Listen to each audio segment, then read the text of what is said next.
మొన్ననే సీఎం జగనన్న అన్నాడు, నా ఇద్దరు చెల్లెమ్మలతో కుట్రలు చేస్తున్నారు, ఆ ఇద్దరు చెల్లెమ్మల వెనుక ఎవరున్నారు అనేది రోజు కనిపిస్తూనే ఉన్నది అని అన్నట్టే బరాబర్ బయట పడ్డదా కుట్ర.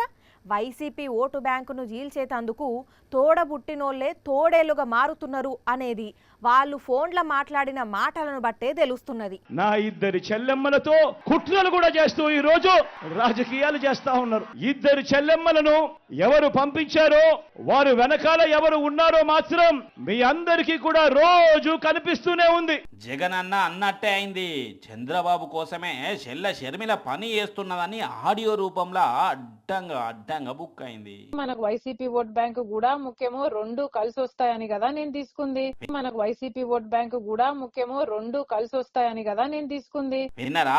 చంద్రబాబుకు స్టార్ క్యాంపెయినర్ అయిన చెల్లమ్మ షర్మిలక్క మాటలు. వైసీపీ ఓటు బ్యాంకు కావాలన్నట మన చెల్లమ్మ గారికి. ఇక్కడనే తెలుస్తున్నది చెల్ల కుట్రేందో. వైసీపీ ఓటు బ్యాంకు చీల్చితే అది చంద్రబాబుకు పరోక్షంగా మేలు జరుగుతుందని బగ్గనే కష్టపడుతున్నది.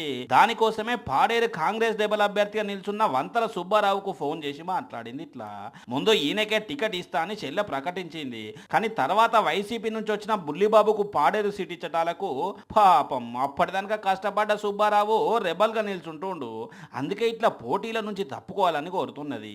కాదు బెదిరించినట్టే మాట్లాడుతున్నది. మీరు ఇప్పుడు ఇండిపెండెంట్ గా పోటీ చేస్తే ఇంకా కాంగ్రెస్ పార్టీ గురించి మర్చిపోండి.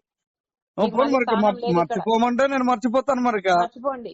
మీకు ఇప్పుడు మాత్రమే అవకాశం ఉంది మళ్ళీ కుటుంబంలోకి రావడానికి. అర్థమైందా? ఇప్పుడు చెల్లె షర్మిలక్క ఎజెండా ఏందో.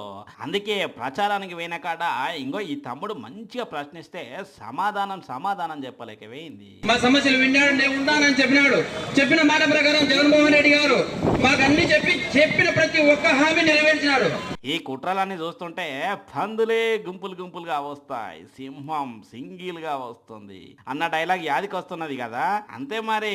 టీడీపీ, జనసేన, బీజేపీ, షర్మిల ఇట్లా అందరూ ఏకమై ఒక్క జగన్ అన్న మీదికే వస్తున్నారంటే ఇక్కడనే అర్థమవుతున్నది జగన్ అన్నకు ప్రజాబలం ఎంతున్నది అనేది.